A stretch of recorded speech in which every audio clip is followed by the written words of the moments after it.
नमस्कार आप सभी को। अ, स्वागत है आपका हमारे इस प्लेटफ़ॉर्म पर।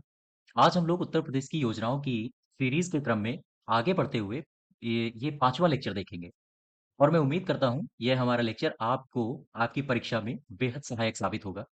और यदि इसकी पीडीएफ आपको डाउनलोड करनी है, तो हमारे टेलीग्राम लिंक पर आपको पीडीएफ उपलब्ध करा दी जाएगी और साथ ही साथ चैनल को सब्सक्राइब करना ना भूलें, अवश्य करिएगा। तो क्वेश्चन हम लोग शुरू करते हैं, पहले क्वेश्चन से। प्रश्न नंबर 1 में दिया गया है कि मेजर ध्यानचंद्र विजय पथ योजना के संदर्भ में दिए गए वाक्यों में से कौन सा सही है? अच्छा, ये 2 वाक्य दिए हैं और इन वाक्यों को पढ़ के आपको उत्तर देना है। तो जरा इस योजना के बारे में देख लेते हैं। योजना के बारे में पहले डिटेल में देख लेते हैं, इसके बाद हम इसका उत्तर भी दे लेंगे। तो योजना है आपकी मेजर, गौर करिएगा जरा, मेजर ध्यानचंद्र विजय पथ योजना। ठीक है? आप कोशिश करिएगा हमारी राइटिंग को ठीक-ठीक समझ पाने का, हालाँकि बहुत अच्छा मैं लिख नहीं पाता हूँ। प्रश्न दिया है मेजर ध्यानचंद्र विजय पथ योजना के बारे में बताइए। तो सबसे पहले हमारे एग्जाम में जो पूछा जाता है वो इससे संबंधित 2-4 फैक्ट ही पूछे जाते हैं, इसके अंदर की कुछ बातें और साथ ही साथ ये योजना कब शुरू हुई। मेजर ध्यानचंद्र विजय पथ योजना इसको शुरू किया गया 29 अगस्त को। 29 अगस्त को आपको मालूम होगा मेजर ध्यानचंद्र जी का जन्म दिवस भी होता है और राष्ट्रीय खेल दिवस भी मनाया जाता है। 29 अगस्त 2020 को इसकी शुरुआत हुई। अच्छा, ध्यानचंद्र योजना या ये जो विजय पथ योजना है, इसका उद्देश्य क्या है? कोई भी योजना जब शुरू होती है, तो उसका कुछ ना कुछ तो उद्देश्य होता है। इसका उद्देश्य क्या है? तो इसका उद्देश्य है कि जो हमारे राष्ट्रीय और अंतर्राष्ट्रीय स्तर के प्लेयर होते हैं, उन प्लेयर्स के घरों तक की सड़क बिछाना। बात समझ पा रहे हो आप? तो इसका उद्देश्य आप लिख लीजिए। राज्य के राज्य के राष्ट्रीय और अंतर्राष्ट्रीय खिलाड़ियों के खिलाड़ियों के घरों तक सड़क बनाना। ठीक है? बात समझ पाए? अब देखो, मेजर ध्यानचंद्र विजय पथ योजना दिया है। पथ का मतलब होता है रास्ता, अर्थात ये एक ऐसी योजना है जिसमें रास्ता अर्थात सड़क बनाई जाएगी। इस योजना के तहत राज्य के राष्ट्रीय और अंतर्राष्ट्रीय खिलाड़ी के घरों तक सड़क बनाई जाएगी। देखो, बात समझो, ये केवल और केवल राज्य के लिए सीमित है, यानी उत्तर प्रदेश के ही खिलाड़ी इसमें शामिल होंगे। जैसे कुलदीप यादव, नाम तो सुना ही होगा आपने। तो इस तरह के प्लेयर्स, ठीक है। अच्छा, एक बात बताइए, जब ये शुरू हुई थी योजना, उस समय इस योजना के तहत कहा गया था कि यूपी के 19, उस समय 19 खिलाड़ियों को ही चिन्हित किया गया था। यूपी के 19 अंतरराष्ट्रीय अंतरराष्ट्रीय स्तर के खिलाड़ी, बात समझ पाना ठीक ठीक तरीके से, खिलाड़ी, अंतरराष्ट्रीय खिलाड़ियों लिख लो, ज्यादा बेहतर रहेगा, के घरों तक पक्की सड़क बनाई जाएगी, बनाई जाएगी। अब एक बार इस योजना को फिर से समझ लो। मेजर ध्यानचंद्र विजय पथ योजना है क्या? ये दरअसल 29 अगस्त 2020 को लॉन्च हुई और इस योजना के तहत राष्ट्रीय और अंतरराष्ट्रीय स्तर के जो प्लेयर्स हैं, यानी उत्तर प्रदेश के ही प्लेयर्स हैं, उनके घरों को सड़क सुविधा से जोड़ देना। ठीक है? अच्छा, इसमें जब ये लॉन्च हुई थी तो यूपी के, इसमें कहा गया था कि 19 अभी प्लेयर्स हम चिन्हित करेंगे। आगे भविष्य में इस योजना के तहत और भी प्लेयर्स शामिल किए जाएंगे, लेकिन शुरुआत में केवल और केवल 19 प्लेयर्स की बात की गई है। आप इसको गांठ बांध लीजिए। ठीक है? प्रश्न की तरफ लौट कर आओ। कह रहा है मेजर ध्यानचंद्र विजय पथ योजना के अंतर्गत वाक्य कौन सा सही है? तो इस योजना का उद्देश्य राष्ट्रीय और अंतर्राष्ट्रीय खिलाड़ियों के घरों तक सड़क बनाना है। हाँ, बिल्कुल सही है। क्या ये योजना 29 अगस्त 2020 को शुरू हुई थी ध्यानचंद्र जी की जयंती के अवसर पर? हाँ, बिल्कुल सही है। ये दोनों आंसर सही। ठीक है। अच्छा, अब एक लगे हाथों एक योजना और देख लो। आपने नाम सुना होगा, प्रधानमंत्री ग्राम सड़क योजना। इसके बारे में काफी आपने चर्चे सुने होंगे और आई होप आपको याद भी होगा। आप जिसको याद है, आप रिवीजन के तौर पर ले लीजिए इसको। इस योजना की शुरुआत कब हुई? 25 दिसंबर 1900, क्षमा कीजिएगा, 25 दिसंबर सन 2000 को। ठीक है? उस समय अटल बिहारी वाजपेयी की सरकार थी, बीजेपी सत्ता में थी। और आप कमेंट बॉक्स में बताइए, किस प्रधानमंत्री का संबंध 25 दिसंबर से है। क्या आपको मालूम है? तो 25 दिसंबर को इस प्रधानमंत्री का संबंध है और वो हाँ, भारत रत्न भी रह चुके हैं। अब जरा ये बताइए, प्रधानमंत्री ग्राम सड़क योजना के बारे में कुछ थे, जैसे तथ्य ये है कि अगर इस योजना के तहत आपको सड़क बनानी है एक साधारण गांव में, तो फिर उस गांव की आबादी होनी चाहिए 500। ठीक है, बात को समझो। कह रहे हैं कि अगर साधारण ग्रामीण क्षेत्र में आबादी 500 है, तो उसे बारहमासी सड़क से जोड़ा जाएगा। बारहमासी का मतलब हमेशा खुली रहने वाली सड़क। ठीक है। अच्छा, इसका दूसरा क्या पार्ट बोलता है इसी योजना का? ये कहता है कि सड़क उस क्षेत्र में भी बनाई जाएगी जो उत्तर प्रदेश के नक्सली क्षेत्र हैं, लेकिन शर्त ये होगी कि जो नक्सली क्षेत्र हैं उनकी आबादी 250 हो, तब भी सड़क बनाई जा सकती है। अब इसको एक लाइन में फिर से देख लो। कह रहे हैं नक्सल समस्या से प्रभावित ऐसे क्षेत्र, बात समझना, जिनकी आबादी 250 है, उन्हें भी बारहमासी सड़कों से जोड़ा जाएगा। ठीक है। ये नक्सल प्रभावित क्षेत्र कौन से हो सकते हैं? जैसे सोनभद्र हो गया, है ना? छत्तीसगढ़ से सीमा जुड़ती है सोनभद्र की। चंदौली हो गया, मिर्जापुर हो गया, तो ये सारे के सारे जो यहाँ बसने वाले गांव हैं, वो इस कैटेगरी में आएंगे। और जो नॉर्मल विलेजेस हैं, वो इस कैटेगरी में आएंगे। ये 5,000 नहीं है, 500 है। ठीक है, बात समझ पाए आप लोग? क्वेश्चन नंबर फर्स्ट पूरा समझ गए। योजनाओं को एक बार फिर समझ लो। मेजर ध्यानचंद्र योजना, मेजर ध्यानचंद्र विजय पथ योजना कब आई? 29 अगस्त 2020 को आई। और इसके तहत किया क्या जा रहा है? राज्य के राष्ट्रीय और अंतर्राष्ट्रीय खिलाड़ियों के घरों सड़क बनाई जाएगी। ठीक है। सबसे पहले इसमें कितने खिलाड़ियों को चिन्हित किया गया था? संख्या बताइए। 19। बात क्लियर है? अच्छा, प्रधानमंत्री ग्राम सड़क योजना के बारे में जरा चर्चा कर लो। कब आई? 25 दिसंबर सन 2000 को। और साधारण गांवों की आबादी कितनी हो ताकि बारहमासी सड़कों से उसे जोड़ा जा सके? आंसर होगा 500। नक्सली प्रभावित क्षेत्रों की आबादी कितनी हो ताकि उसे बारहमासी सड़कों से जोड़ा जा सके?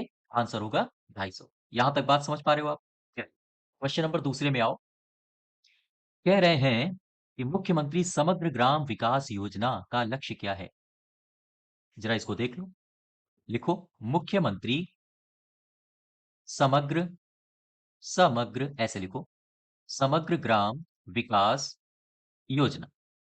सबसे पहले तो आप ये जानिए कि ये आई कब? मुख्यमंत्री समग्र ग्राम विकास योजना आई है 24 जनवरी को। और 24 जनवरी 2018 को इसे लॉन्च किया गया। क्या आप हमें बता सकते हो कि उत्तर प्रदेश में कौन सा दिवस 24 जनवरी को मनाया जाता है? यूपी की बात कर रहा हूं मैं। उत्तर प्रदेश को कौन सा दिवस 24 जनवरी को मनाया जाता है?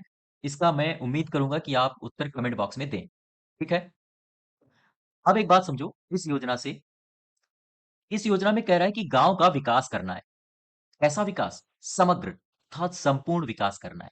देखो, योजनाओं में ही बहुत सारे अर्थ छुपे होते हैं, इनको हमें तोड़ना आना चाहिए। ठीक है। इस योजना को फिर से समझो। कह रहा है कि मुख्यमंत्री समग्र ग्राम विकास योजना अर्थात गांव का विकास होना है। कैसा विकास? समग्र, पूरा पूरा विकास। अब इसके उद्देश्य की तरफ आ जाओ। क्या इसका उद्देश्य हो सकता है? इसका उद्देश्य हो सकता है, आप खुद ही अब लिख लोगे, गांव का सर्वांगीण विकास करना। ठीक है। गांव का क्या, कैसा विकास करना? सर्वांगीण। सर्वांगीण विकास का आशय क्या हुआ?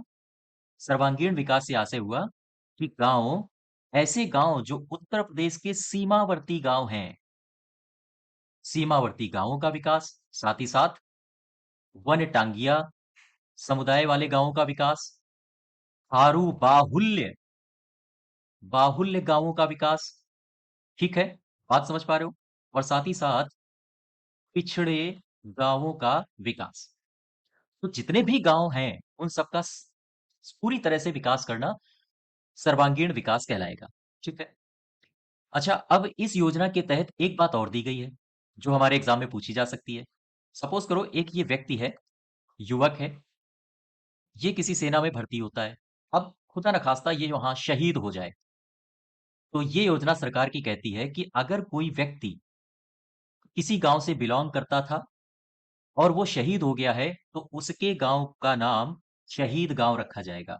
ये प्रश्न आपसे पूछ सकता है कि किस योजना के तहत शहीद गांव और गौरव को चिन्हित किया जाएगा। तो वो होगा मुख्यमंत्री समग्र ग्राम विकास योजना। बात समझ पा रहे हो? तो इसमें एक लाइन और ऐड कर दो। लिख दो, शहीद गांव इसी योजना के तहत घोषित किया जाता है। बात समझ पा रहे हो आप? ठीक है। और साथ ही साथ ये जो गांव का जो मार्ग होगा, वो मेन तहसील से या मुख्यालय से जो जुड़ेगा, उसे नाम दिया जाएगा गौरव पथ। तो यहां एक और बात लिख लो, गौरव पथ का विचार भी इसी योजना में है, इसी योजना में है। ठीक है। अब प्रश्न की तरफ लौटो वापस। कह रहा है मुख्यमंत्री समग्र ग्राम विकास योजना का लक्ष्य क्या है? ऑप्शन पढ़ लो। इस योजना के अंतर्गत प्रदेश के सीमावर्ती क्षेत्र, साथ ही साथ उपेक्षित ग्रामों का सर्वांगीण विकास किया जाएगा, बिल्कुल सही है। दूसरा कह रहा है ऐसे ग्रामों का विकास सुनिश्चित किया जाएगा जहां 60% से ज्यादा आबादी बीपीएल श्रेणी में आती है। भाई ठीक है, पिछड़े गांवों का विकास किया जाएगा, लेकिन पर्टिकुलर आपको परसेंट थोड़ी दिया है, तो ये आंसर तो गलत हो जाएगा। तो यहाँ क्या होगा? केवल पहला सही होगा। बात समझ पा रहे हो आप लोग? इस योजना को एक बार फिर से देख लो। मुख्यमंत्री समग्र ग्राम विकास योजना, यानी गांवों का विकास किया जाएगा। कैसा? सर्वांगीण अर्थात समग्र विकास। इसके लिए है सीमावर्ती गांवों का विकास किया जाएगा, वनटांगिया वाले क्षेत्रों का विकास किया जाएगा, हारू बाहुल्य क्षेत्रों का विकास किया जाएगा, और पिछड़े। साथ ही साथ शहीद गांव और गौरव पथ का विचार भी किस योजना में समाहित है? मुख्यमंत्री समग्र ग्राम विकास योजना।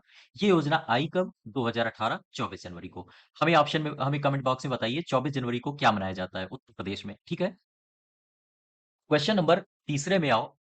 कह रहा है कि मुख्यमंत्री सामूहिक विवाह योजना। ठीक है। बड़ा शानदार प्रश्न है, और विवाह का सीजन भी आने वाला है, तो जरा लगे हाँ तो इसको भी देख लेते हैं। क्या फायदा, आप लोग भी लाभान्वित हो जाओ। तो लिख लो जरा, मुख्यमंत्री सामूहिक विवाह योजना। ठीक है। इसको ऐसे पढ़ो जैसे आप लोग किसी से हाँ लाभ लेने वाले हो। कुछ ऐसे पढ़िए तो ये चीजें याद रहेंगी आपको। मुख्यमंत्री सामूहिक विवाह योजना ये शुरू कब हुई? सबसे पहला क्वेश्चन हम अगर आपसे पूछें तो आप बताओगे अक्टूबर 2017 में। ठीक है। कौन सा विभाग है इसको ऑपरेट करने वाला? इस विभाग का नाम है समाज कल्याण विभाग। ठीक है। क्लियर है बात? अच्छा, इस योजना के तहत सरकार कहती है कि सपोज करो ये कोई व्यक्ति है और इसकी ये बेटी है। ठीक, बात समझना। सरकार कहती है कि अगर ये व्यक्ति अर्थात ये परिवार बीपीएल श्रेणी में आता है, ये शर्त है इस योजना की। अगर ये परिवार बीपीएल श्रेणी में आता है और ये अपनी पुत्री का विवाह सामूहिक रूप से करेगा, तो फिर इसे जो सहायता राशि है वो दी जाएगी 35,000 रुपए। तो अब इसको एक वाक्य बना के लिख लो, नहीं तो ऐसे आप भूल जाओगे। लिखो जरा, गरीबी रेखा से नीचे, गरीबी रेखा से नीचे जीवन यापन करने वाले, यहाँ कोई एक कैटेगरी नहीं है, यहाँ सभी वर्गों के लिए ओपन है, करने वाले सभी वर्गों के लिए, सभी वर्गों के व्यक्तियों की पुत्रियों को मत लिखिए, की लिख लो, कि शादियों हेतु सरकार 35,000 रुपए की सहायता देगी।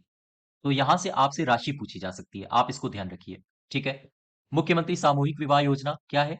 इसका संचालन कब हुआ? आंसर हो जाएगा पहला। और इसके तहत होता क्या है? व्यक्ति को एक कंडीशन है, व्यक्ति को बीपीएल श्रेणी में आना ही चाहिए, अदरवाइज उसको लाभ नहीं मिलेगा। और इसमें कोई पर्टिकुलर वर्ग को चिन्हित नहीं किया गया है कि ओबीसी को मिलेगा लाभ, या केवल एससी कैटेगरी को मिलेगा लाभ, ये कुछ नहीं। सीधे सीधे सरकार ने कहा है इस योजना के तहत सभी वर्ग लाभ ले सकते हैं। ठीक है। और साथ ही साथ इसमें कितना रुपया मिलेगा? हाँ, 35,000 रुपया। क्लियर है बात? आप चाहो तो एक योजना और देख लो, विवाह से ही संबंधित है। इसका नाम है दिव्यांगजन शादी विवाह प्रोत्साहन योजना। ठीक है, इसको ऐसे ही रफली आइडिया में हम आपको बता देते हैं। इससे आपसे अगर क्वेश्चन पूछा जाएगा तो केवल और केवल राशि पूछी जाएगी आपसे। देखो, देखो यहाँ पर विकलांगों की शादी होनी है तो जाहिर सी बात है पुरुष या महिला में से कोई ना कोई तो विकलांग होगा ही। या तो पुरुष विकलांग होगा या कौन विकलांग होगा, महिला। ठीक है, तो ऐसी स्थिति में इनको कितनी राशि अर्थात कितना रुपया मुहैया कराया जाएगा सरकार की तरफ से अगर ये आपस में शादी करते हैं। विकलांग है यदि पुरुष, महिला स्वस्थ है, महिला विकलांग नहीं है। विकलांग कौन है, पुरुष। तो राशि कितनी मिलेगी, राशि मिलेगी, राशि मिलेगी 15,000 रुपए। ठीक है, अब देखो ये तो पहली कंडीशन हो गई। यदि विकलांग है, इस बार पुरुष नहीं है महिला है और ये दोनों आपस में शादी कर लेते हैं तो महिला को कितनी राशि मिलेगी, 20,000 रुपए। बात समझ पा रहे हो। तीसरी कंडीशन ये है कि दोनों ही विकलांग हो, स्त्री और पुरुष दोनों ही, तो फिर इनको सहायता राशि कितनी दी जाएगी सरकार की तरफ से। सरकार कहती है कि तब हम सहायता राशि देंगे 35,000 रुपए। ठीक है, यहां तक बात समझ पाए। आप एक बार फिर से समझ लो। सरकार का कहना है दिव्यांगजन शादी विवाह प्रोत्साहन योजना के तहत यदि पुरुष विकलांग है और स्वस्थ महिला से शादी करे तो फिर उस परिवार को 15,000 रुपए की अनुदान राशि दी जाएगी। यदि महिला विकलांग है तो फिर महिला को 20,000 रुपए की राशि दी जाएगी। यदि दोनों ही विकलांग हैं तो फिर उन्हें 35,000 रुपए की हाँ सहायता राशि दी जाएगी। ठीक है, यहां तक बात क्लियर हुई। क्वेश्चन नंबर चौथे में आओ। कह रहा है निम्नलिखित में से कौन सा कथन गलत है। गलत बताइए भाई। आप गलत तभी बता पाओगे जब पढ़ोगे क्वेश्चन। यहां से मुझे एक योजना दिख रही है, मुखबिर योजना, अर्थात इसी के बारे में सवाल है। कथन नंबर पहला कह रहा है कि योगी आदित्यनाथ ने 2017 में मुखबिर योजना की शुरुआत करी। हाँ सही है, 2017 में ही शुरुआत करी थी इसकी। फिर दूसरा कथन कह रहा है कि योजना का लक्ष्य कन्या भ्रूण हत्या को रोकना है। जी हाँ, बिल्कुल सही है। जरा देख लो, मुखबिर योजना लिख लो।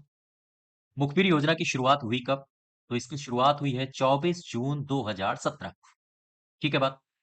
क्या उद्देश्य है, देखो मुखबिर है, मुखबिर का अर्थ होता है जासूस या गुप्तचर। तो इसका उद्देश्य यह है कि कन्या भ्रूण हत्या को रोकना। ठीक, अच्छा, इसको रोकने के लिए अब एक बात समझो यहां से। कह रहा है मुखबिर योजना अर्थात कन्या भ्रूण हत्या को अगर रोकना है तो जाहिर सी बात है जो भ्रूण हत्याएं होती हैं आमतौर पर अस्पतालों में ज्यादा होती हैं। ठीक है, तो अस्पतालों में अगर इस तरह के जघन्य अपराध हो रहे हैं उसकी कोई ना कोई तो सूचना सरकार तक या प्रशासन तक पहुंचाएगा, और जो पहुंचाएगा वही होगा मुखबिर। बात समझ पा रहे हो। अच्छा, ये मुखबिर क्या ऐसे ही सूचना पहुंचाएगा बिना लाभ के, भाई अपनी जान कौन जोखिम में डालेगा। तो ये भी सरकार से चाहता है कि कुछ ना कुछ हमें रुपए दिए जाएं, तभी मैं सूचनाएं दूंगा आपको। ठीक है, तो सरकार कहती है कि इस योजना के तहत मैं 2 लाख रुपया दूंगा।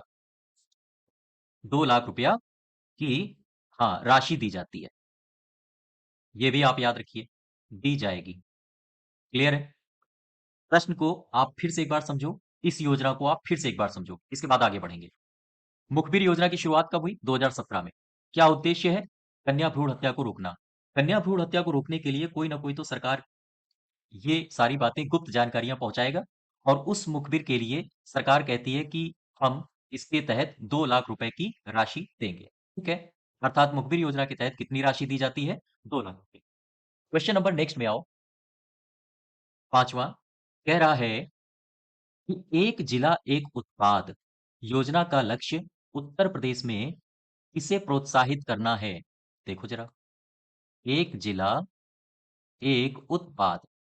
ठीक है, इसको बोलते हैं ODOP शॉर्ट में, और लॉन्ग में कहते हैं वन डिस्ट्रिक्ट वन प्रोडक्ट। तो सबसे पहले आप ये समझो इसकी शुरुआत कब हुई। इसकी शुरुआत हुई 24 जनवरी 2018 को। बात समझते जाना। अच्छा, इसे संचालित कौन कर रहा है, इसका इस योजना का क्रियान्वयन कौन करता है, तो आपको यह भी ध्यान रखना है। इसे बोलते हैं MSME। MSME यानी कि सूक्ष्म लघु मध्यम उद्यम एवं निर्यात प्रोत्साहन विभाग, ये इसका क्रियान्वयन करता है। लेकिन ये बताइए हमें, वन डिस्ट्रिक्ट वन प्रोडक्ट इसका सबसे पहले दुनिया में सबसे पहले इसका कॉन्सेप्ट किसने दिया था? इसका विचार किसने दिया था दुनिया में सबसे पहले? तो एक शख्स हैं जिनका नाम है, आप इनका नाम याद रखिए, हालाँकि उत्तर प्रदेश से तो संबंधित नहीं है, लेकिन फिर भी हमारे एग्ज़ाम में पूछा जा सकता है। इनका नाम है मोरी मोरीहिको मोरीहिको हिरामालू। ये बंदा जापान का है, ठीक है? और इसने सबसे पहले ये कॉन्सेप्ट शुरू किया था 1975 में, 1975 में। दरअसल ये बंदा जापान में एक शहर है ओइटा, ओइटा का ये गवर्नर है। अब नहीं है, पहले था। तो मोरिहिको हीरामालू इन्होंने इस योजना की शुरुआत करी थी और वहीं से ये एक जिला एक उत्पाद का कॉन्सेप्ट हमारे यूपी में आया है। आप ये बताइए कि इस योजना के तहत किसे प्रोत्साहित किया जाता है? तो आपने देखा होगा एक जिला एक उत्पाद योजना के तहत कहीं जरी जरदोजी का प्रोत्साहन किया जाता है, कहीं हैंगिंग वॉल्स का प्रोत्साहन किया जाता है। हाँ, और कहीं-कहीं चमड़ा उद्योग का प्रोत्साहन किया जाता है। साथ ही साथ खेल का सामान, मूंज उत्पाद, है ना? इनका सबका प्रोत्साहन किया जा रहा है। तो ये क्या है? ये हैं अपने यहाँ के बने हुए उत्पाद और ऐसे उत्पाद जिनका संबंध एक विशेष क्षेत्र से है। अर्थात एक विशेष उत्पाद हैं ये, जिनका संबंध एक विशेष जिले से है, तो इसका आंसर हो जाएगा स्वदेशी हैं, यानी अपने ही देश के हैं ये उत्पाद और विशेष हैं।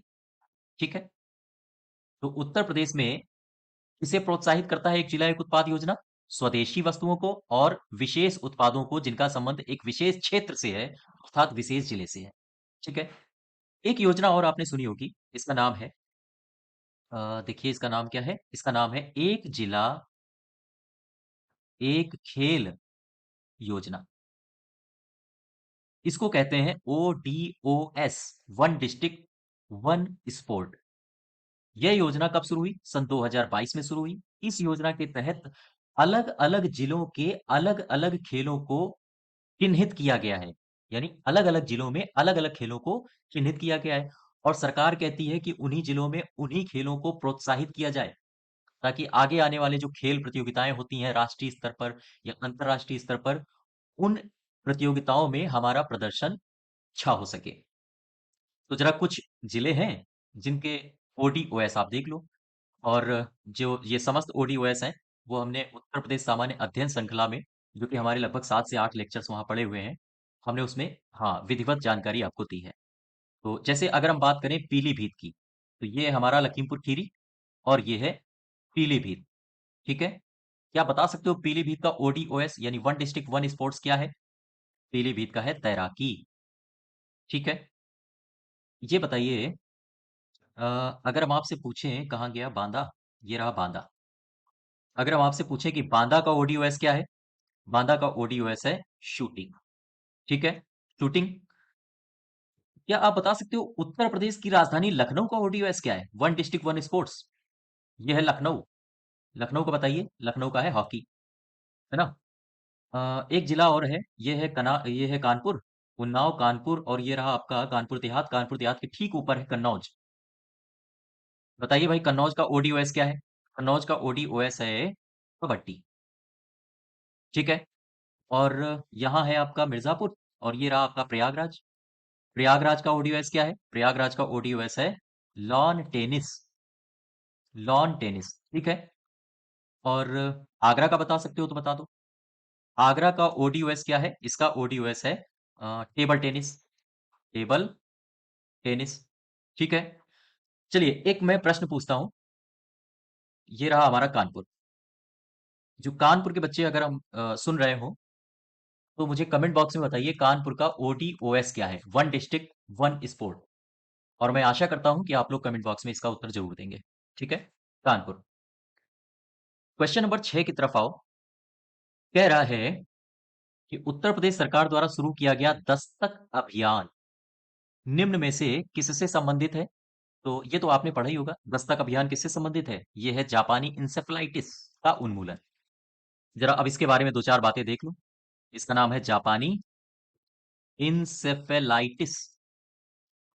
ये क्या है? इसे कहते हैं जापानी बुखार। जापानी इंसेफ्लाइटिस क्या है? इसे कहते हैं दिमागी बुखार। याद रखिएगा इसको। ये किससे फैलता है? फैलता किससे है? दरअसल ये वायरल डिसीज है, ये फैलता है वायरस से। हालांकि उत्तर प्रदेश से संबंधित नहीं है, लेकिन फिर भी आप ध्यान रखो, हमारे आरओ या आगामी परीक्षाओं के लिए पूछा जा सकता है। ये फैलता किससे है? वायरस से। कौन सा वायरस है, बता सकते हो आप? इस वायरस का नाम है फ्लैवी वायरस। फ्लैवी वायरस। ये वायरस आमतौर पर सुअरों में पाया जाता है और पक्षियों में पाया जाता है। ठीक है, क्लियर है बात? इस यानी कि जापानी इंसेफ्लाइटिस की अगर हम बात करें कि खोज की, कब खोजा गया और कहाँ खोजा गया? इसे 1871 में खोजा गया था जापान में। ठीक है, क्लियर है बात? छठे नंबर का आंसर क्या हो जाएगा? दस्तक अभियान कहाँ शुरू किया गया? दस्तक अभियान उत्तर प्रदेश में, पूर्वी उत्तर प्रदेश में शुरू किया गया था। और इसका उद्देश्य क्या है? जापानी इंसेफ्लाइटिस का उन्मूलन, यानी दिमागी बुखार का उन्मूलन। ठीक है, क्वेश्चन नंबर 7वें में आओ। कह रहा है किशोरी बालिका योजना वर्ष में कितने दिनों के लिए विद्यालय में उपस्थित न होने पर लड़कियों को संतुलित आहार प्रदान करने की पेशकश करती है? प्रश्न को एक बार फिर से पढ़ो। कह रहा है बालिका किशोरी योजना के अंतर्गत वर्ष में कितने दिनों के लिए विद्यालय में उपस्थित ना होने पर लड़कियों को संतुलित आहार प्रदान करने की पेशकश करती है? तो बड़ी शानदार योजना है। इसके बारे में ये पहले प्रीवियस ईयर्स में पूछा भी जा चुका है एक प्रश्न, और इसको गंभीरता से लीजिए। योजना है जिसका नाम है किशोरी बालिका योजना। किशोरी बालिका योजना शुरू कब हुई? 2019-2020 में इसकी शुरुआत हुई थी। और इस योजना के तहत कितने वर्ष तक की बालिकाओं को शामिल किया गया है? 11 से लेकर 14 साल। केवल और केवल ध्यान रहे, बालिकाएं ही इसमें शामिल हैं, बालक नहीं है। और इस उम्र की बालिकाओं को आहार उपलब्ध कराना इस योजना का लक्ष्य है। साल में कितने दिन? तो साल में 300 दिनों तक इन्हें आहार उपलब्ध कराया जाएगा। और साथ ही साथ प्रतिदिन की जो आहार की कीमत है, वो लगभग ₹9.5 आंकी जा रही है, जिसमें 600 कैलोरी और 18 से 20 ग्राम प्रोटीन उपलब्ध कराया जाएगा। ठीक है, कुछ योजनाएं हैं मातृ से संबंधित, मातृ मतलब माताओं से संबंधित, जो हमारे एग्जाम में मैच दी फॉलोइंग्स करके पूछी जाती हैं। इन्हें आप याद करिए और एक तरफ लिख लीजिए। जैसे मैं अगर लिखूं जननी सुरक्षा योजना, क्या कोई बता सकता है कब आई थी? एक है जननी शिशु सुरक्षा योजना। आपने अगर हमारी पुराने लेक्चर्स देखे हो योजनाओं से संबंधित, तो मैंने इनको डिटेल में बताया है, कब आई, क्या है इस योजना में, उनको आप देखिए जाके पुनः। ठीक है, एक योजना है जिसका नाम है प्रधानमंत्री मातृत्व वंदना योजना। या मातृत्व मत लिखो, मातृ लिखा है, प्रधानमंत्री मातृ वंदना योजना। ठीक है, एक है इसका नाम है प्रधानमंत्री सुरक्षित मातृत्व अभियान। सुरक्षित मातृत्व अभियान। जरा बताइए जननी सुरक्षा योजना कब आई? इस योजना की शुरुआत हुई 2005 में। जननी शिशु सुरक्षा योजना 2011। प्रधानमंत्री मातृ वंदना योजना ये कब आई? 2017 में। और साथ ही साथ प्रधानमंत्री सुरक्षित मातृत्व अभियान कब लॉन्च किया गया? 2016। अब मैं आपसे एक प्रश्न पूछ रहा हूं, ये योजनाओं के लेक्चर में मैंने बताया है। प्रश्न ये है कि सुरक्षित मातृत्व अभियान ये प्रत्येक महीने के किस तारीख को मनाया जाता है? फिर से प्रश्न समझो और मुझे इसका उत्तर दो कमेंट बॉक्स में। आशा करता हूं आप लोग उत्तर देंगे। प्रधानमंत्री सुरक्षित मातृत्व अभियान प्रत्येक महीने की किस तारीख को मनाया जाता है? ठीक है, चलिए अगले प्रश्न में, क्वेश्चन नंबर 8 में आओ। कह रहा है कि उत्तर प्रदेश में किसके लिए कन्या सुमंगला योजना की शुरुआत की गई? पहले हम इसको देख लेते हैं, ये है क्या कन्या सुमंगला योजना? कन्या सुमंगला योजना क्या है, इसके बारे में डिटेल मैंने पहले लेक्चर में, योजनाओं का जो पहला लेक्चर था, मैंने उसमें बताया है। कब आई, क्यों आई, लाभार्थी की क्या शर्तें होनी चाहिए कि उसे लाभ मिलेगा। ठीक है, फिलहाल हम इसकी राशि को देख लेते हैं। लिखो जरा, कन्या सुमंगला योजना के तहत 6 चरणों में 15,000 रुपए की राशि राशि लाभार्थी को दी जाती है। ठीक है, क्लियर है बात? जरा देखो, 6 चरणों में कौन कौन से चरण में कितनी कितनी राशि दी जाती है, इसकी चर्चा कर लेते हैं। ऐसे आप कॉलम बना लो, अगर नहीं बनाते हो तो फिर आप सुनते जाइए, या कॉलम और नोट्स आपको साथ साथ चाहिए तो पीडीएफ आप डाउनलोड कर लेना। ठीक है। और इसके बारे में डिटेल चाहिए इस योजना के बारे में, तो मैंने लेक्चर नंबर 1 में इसके बारे में विस्तार पूर्वक बताया है, वहां से आप पढ़ सकते हो। तो देखो, अगर हम प्रथम श्रेणी की बात करें, 6 श्रेणियों में दिया जाता है, ध्यान रखना, 6 चरणों में। अगर हम प्रथम श्रेणी की बात करें, पहली श्रेणी में लाभार्थी को 2,000 रुपए मिलेंगे। कब?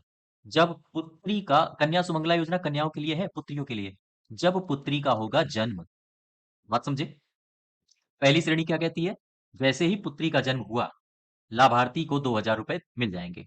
दूसरी श्रेणी क्या कहती है? दूसरी श्रेणी कहती है, जैसे ही पुत्री का हुआ टीकाकरण, लाभार्थी को 1,000 रुपया मिल जाएगा। ठीक।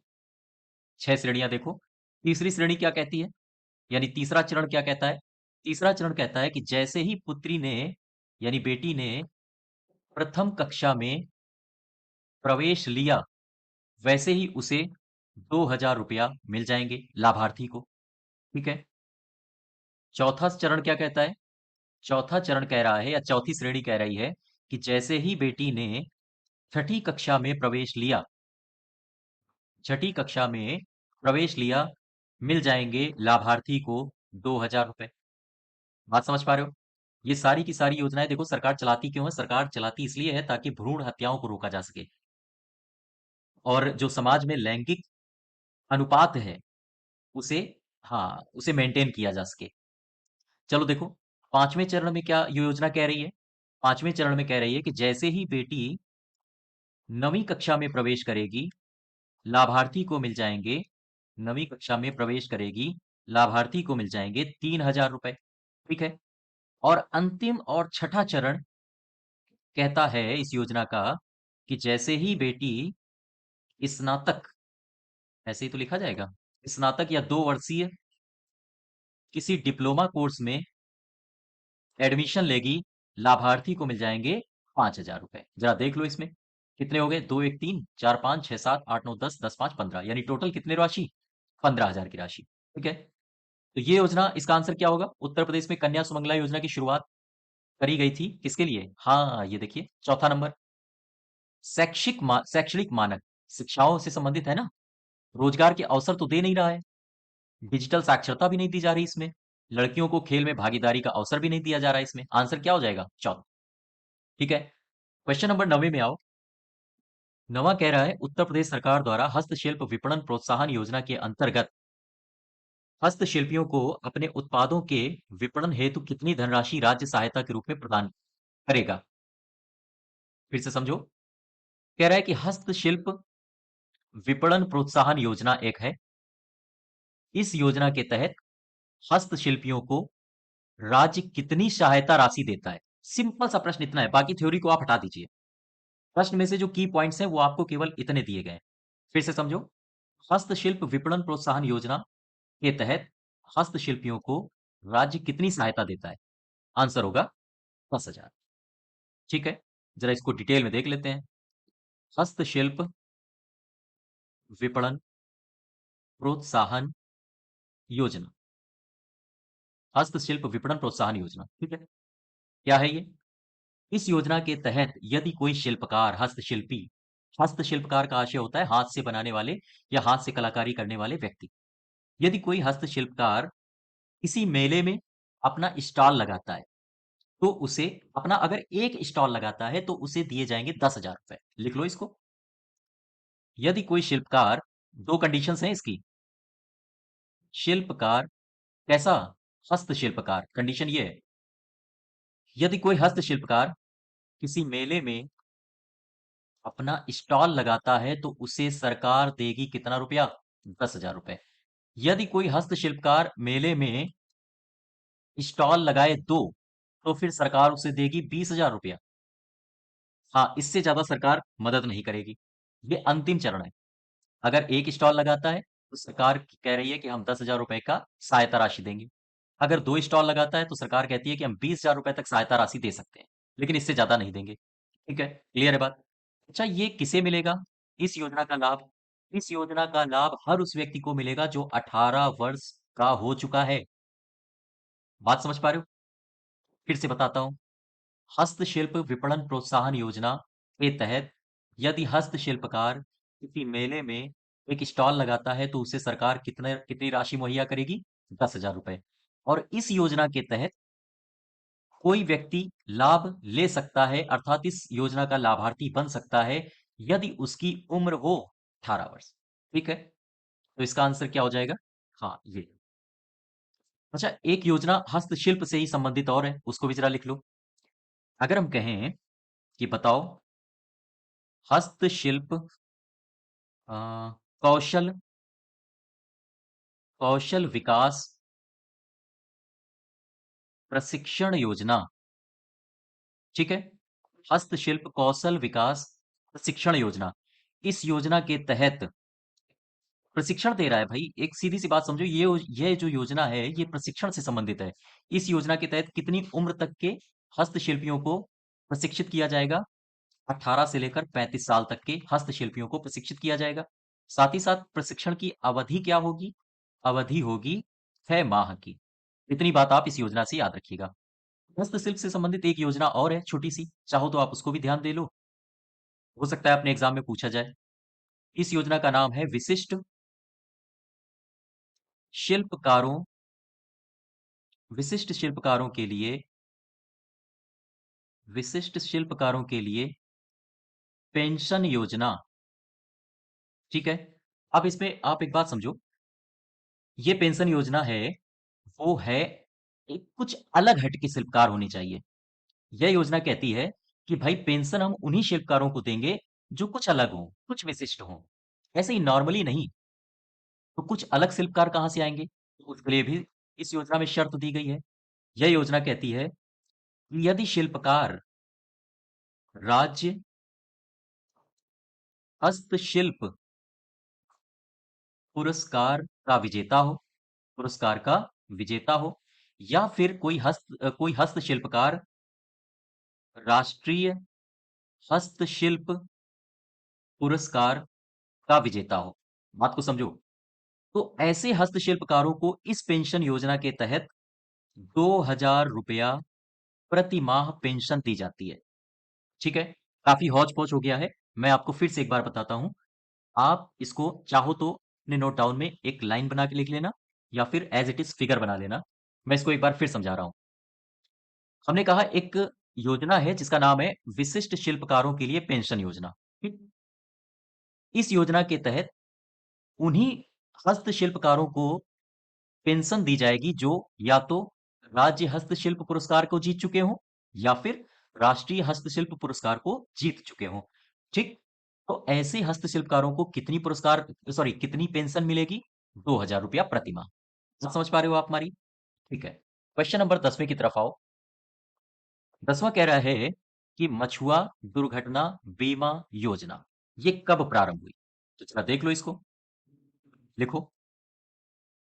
मछुआ दुर्घटना बीमा योजना। ठीक, यह योजना दरअसल शुरू हुई थी 1985 1986 के काल में। इसमें अच्छा, जब ये शुरू हुई थी तो इसमें था क्या? मछुआरों के लिए क्या दिया गया था? मछुआरों के लिए कहा गया था कि अगर किसी मछुआरे की मृत्यु हो जाए या फिर स्थायी विकलांगता आ जाए तो ऐसी स्थिति में उसे 2 लाख रुपए की सहायता राशि दी जाएगी। बात समझ पा रहे हो आप हमारी? फिर से समझो। मछुआ दुर्घटना बीमा योजना जो कि 1985-86 में शुरू हुई, उस योजना के तहत इस योजना में कहा गया है कि यदि किसी मछुआरे की या तो मृत्यु हो जाए या स्थायी विकलांगता आ जाए, ऐसी स्थिति में कितने रुपया दिया जाएगा? 2 लाख रुपया। ठीक है, इसी में दूसरी कंडीशन कहा गया, यदि उस मछुआरे की या उस मछुआरे के शरीर में आंशिक विकलांगता आ जाए तो कितनी राशि दी जाएगी? तो राशि दी जाएगी 1 लाख रुपए।